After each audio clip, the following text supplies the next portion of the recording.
Banyak nih yang bernarasi kalau pertemuan antara Prabowo dengan Megawati itu membuat Pak Jokowi deg-degan, ya, Raja Jawa melemah, Mulyono gelisah, ya, itu kan banyak narasi seperti itu. Nih, kita cerdasin dulu. Sebenarnya kita ini bisa mengatakan bahwa yang merusak hubungan antara Pak Jokowi dengan Ibu Megawati itu adalah Bapak Prabowo. Karena kalau Bapak Prabowo tidak memilih Gibran sebagai wakil presiden, maka hubungan Ibu Megawati dengan Pak Jokowi baik-baik saja. Karena Pak Jokowi pasti memilih calon yang diusung oleh PDIP. Terutama antara Prabowo Subianto, Joko Widodo, dan Megawati Soekarno Putri. Kalau kita lihat setiap peristiwa dan implikasinya, mungkin kita bisa menyimpulkan beberapa hal. Assalamualaikum warahmatullahi wabarakatuh. Kembali lagi bersama saya di channel Perisai Nusantara TV. Nah, sahabat-sahabat sekalian, beberapa hari yang lalu viral terkait tentang agenda Ibu Ketum PDIP Perjuangan, Ibu Megawati Soekarno Putri, yang ingin bertemu dengan Bapak Presiden Prabowo Subianto. Ini cukup menarik terkait tentang momentum yang kemudian ingin diciptakan oleh Ketum Partai PDI Perjuangan tersebut. Karena pada dasarnya Bapak Presiden Prabowo Subianto sudah pernah ingin bersilaturahmi atau bertemu dengan Ibu Megawati Soekarno Putri sebelum dia dilantik sebagai Presiden di Republik Indonesia ini. Akan tetapi PDIP ngotot untuk tidak mau membangun koalisi dan ingin menjadi oposisi dalam pemerintahan Bapak Presiden Prabowo Subianto. Dampak dari agenda pertemuan Ibu Megawati dan Bapak Presiden Prabowo Subianto itu kemudian menjadikan anak banteng dan anak-anak abah kemudian menggoreng bahwa ketika misalnya Ibu Megawati dan Bapak Presiden Prabowo Subianto berhasil untuk bertemu, maka pastikan bahwa Jokowi atau Raja Jawa akan semakin melemah. Akibat dari cibiran anak-anak banteng dan anak-anak abah tersebut, itu kemudian direspon keras oleh para netizen Indonesia yang kemudian membombardir para kelompok pembenci, para gerombolan pembenci untuk kemudian tidak mengkaitkan antara pertemuan Bapak Presiden Prabowo Subianto dengan Ibu Megawati dengan Bapak Joko Widodo. Karena memang pada dasarnya Bapak Jokowi hari ini itu sudah tidak lagi menjabat sebagai Presiden di Republik Indonesia ini. Jadi tak perlu berpanjang lebar, seperti apa videonya kita simak berikut ini. Banyak nih yang bernarasi kalau pertemuan antara Prabowo dengan Megawati itu membuat Pak Jokowi deg-degan, ya, Raja Jawa melemah, Mulyono gelisah, ya, itu kan banyak. Itu kelakuan anak-anak banteng dan anak-anak abah yang kemudian mengatakan bahwa ketika Pak Prabowo ketemu dengan Megawati, Jokowi deg-degan, pertemuan Raja Jawa melemah, Mulyono ketika khawatir. Sebelum sungguh luar biasa ini narasi anak-anak banteng. Inisiatif dari Pak Prabowo, tim bagaimana caranya bisa ketemu Ibu Mega sebelum dilantik, gitu ya. Dan kita sama-sama tahu Bu Mega jual mahal. Nah, sekarang itu dulu ketika Pak Prabowo sudah menjalankan pemerintahan 100 hari lebih, ya, bersama Gibran, ya, kemudian muncul dorongan-dorongan, narasi-narasi untuk mempertemukan antara Pak Prabowo dengan Bu Megawati. Ya, dorongan itu dari siapa? Kalau netizen ngomongnya itu dari Pak Prabowo lagi, timnya dari Gerindra, gitu ya, yang mohon. Salah. Itu anak-anak banteng itu, Bang. Muncul narasi itu dari Gerindra, ya. Tapi saat ini ya, posisi peta politik udah berubah ketika dibandingkan dengan sebelum Prabowo Gibran dilantik. Sekarang posisi PDIP melemah dengan gara-gara Hasto, ya, kemudian kita tahu ada perpecahan di tubuh PDIP dan ketakutan. Justru PDIP yang semakin melemah dengan banyaknya omon-omon miring yang dilakukan oleh petinggi PDIP sendiri, khususnya Hasto Kristianto dan Bung Deddy Sitorus oleh Pak Jokowi. Kan pikirannya begitu, padahal Pak Jokowi siapalah sekarang, ya, berarti ini partai lawan perorangan, takut partai besar gitu. Nah, makanya bagaimana caranya Ya, PDIP saat ini merangkul yang namanya Pak Prabowo, Gerindra. Karena kan khawatir juga, jangan-jangan di belakang Pak Jokowi ada partai-partai besar dong yang membackup gitu, antara Golkar, antara Gerindra, ya kan ini aja partai-partai besar ya kan.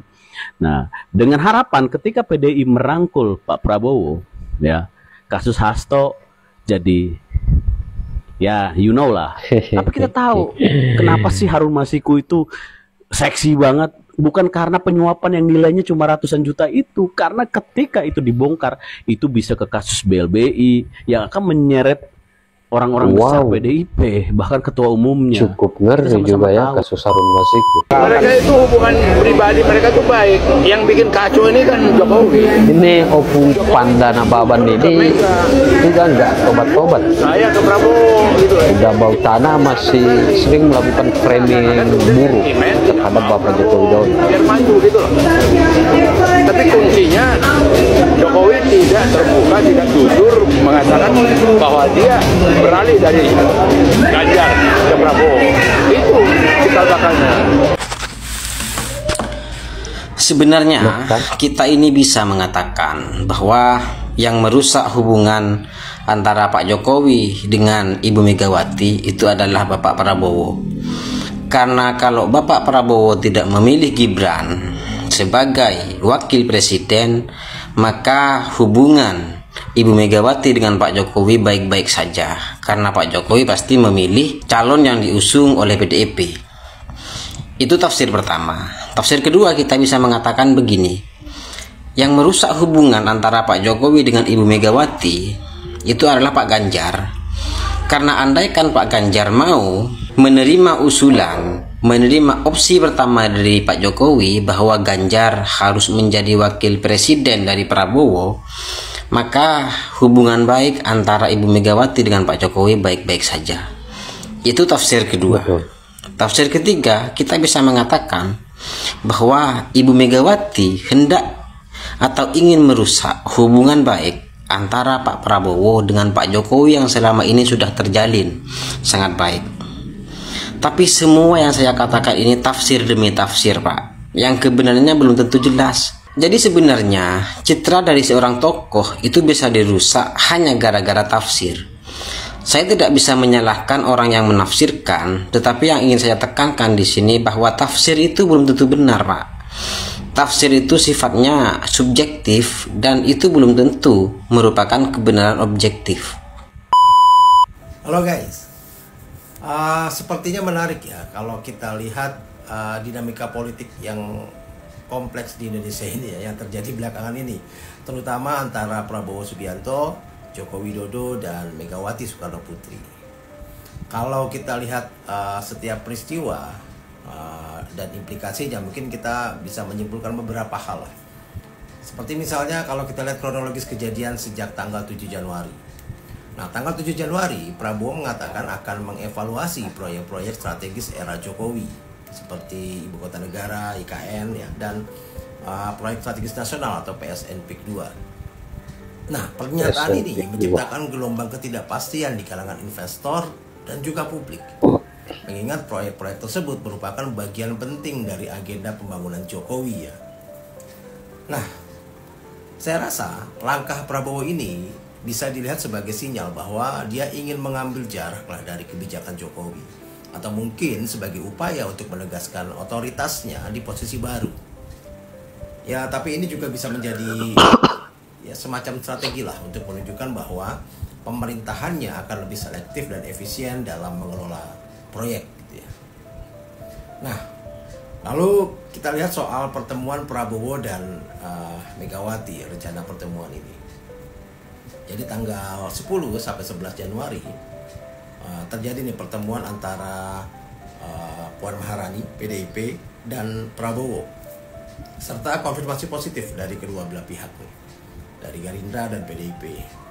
Dan ini menunjukkan adanya upaya untuk merajut kembali hubungan politik.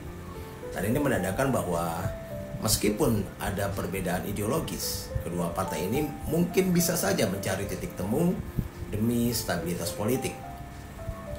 Nah, Jika hubungan ini terjalin baik, ya kita bisa melihatlah bahwa potensi koalisi yang lebih solid akan terjadi antara PDIP dan Gerindra di masa depan.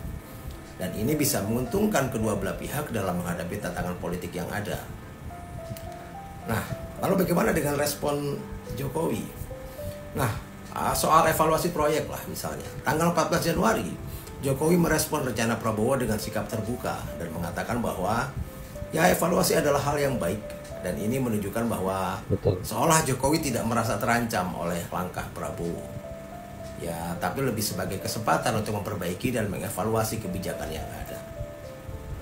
Nah, kalau menurut saya sikap Jokowi ini mencerminkan ya kecerdasan politiknya lah. Ya, tentu tidak ingin terlihat defensif dengan mendukung evaluasi ini. Dia menunjukkan bahwa dia terbuka lah terhadap kritik ya, dan perbaikan, dan ini dapat meningkatkan citranya di mata publik.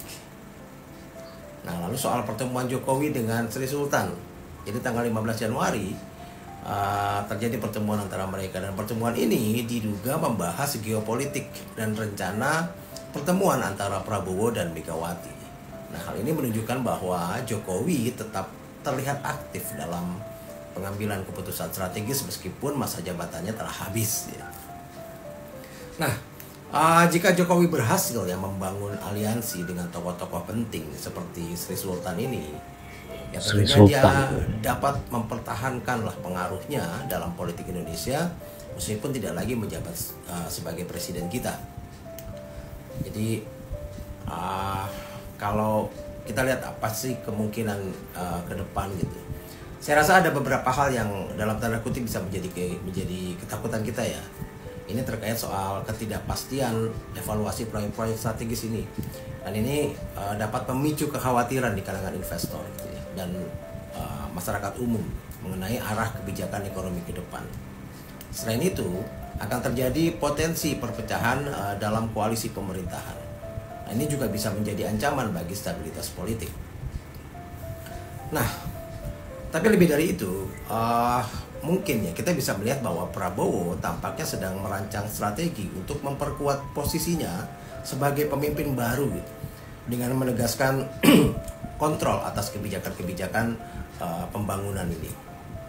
Nah, tapi di sisi lain ya Jokowi tetap berusaha untuk tetap relevan gitu ya, dengan memanfaatkan pengalamannya dan jaringan-jaringan politik yang dia punya. Nah, saya rasa target berikutnya bagi Prabowo mungkin adalah membangun legitimasi publik yang melalui keberhasilan evaluasi proyek-proyek tersebut, serta menjalin kerjasama yang lebih erat dengan PDIP. Ya, kalau soal Jokowi, ya Jokowi akan berusaha untuk mempertahankan pengaruhnya dalam politik nasional dan memastikan bahwa warisan kebijakannya tetap dihargai dan akan menjadi fokus utama. Saya rasa itu sih. Nah, dengan melihat dinamika ini, ya kita mungkin bisa menyimpulkan bahwa situasi politik Indonesia memang saat ini sangat dinamis dan penuh segala macam kemungkinan. Nah, perkembangan selanjutnya akan sangat bergantung pada bagaimana kedua tokoh kunci ini menavigasi hubungan mereka, serta bagaimana respon publik terhadap langkah-langkah mereka ke depan. Salam. Anak-anak Abah, anak-anak Banteng memang tak henti-hentinya melakukan serangan terhadap Bapak Joko Widodo dan keluarganya. Pertemuan antara Bapak Presiden Prabowo Subianto dan Ibu Megawati itu kemudian dikait-kaitkan dengan Bapak Joko Widodo.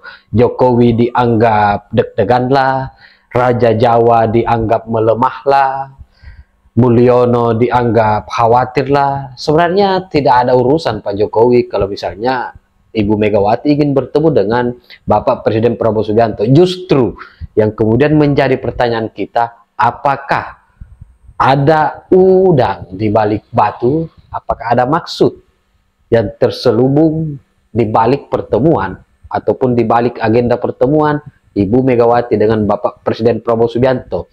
Karena posisinya PDIP hari ini semakin melemah, apalagi menjelang Kongres, dan juga Hasto Kristianto yang saat ini ditetapkan sebagai tersangka oleh KPK. Bagaimana respon sahabat-sahabat sekalian? Jangan lupa tinggalkan di kolom komentar. Demikian, terima kasih. Wallahul muwaffiq ila aqwamit thoriq. Wassalamualaikum warahmatullahi wabarakatuh. Salam NKRI.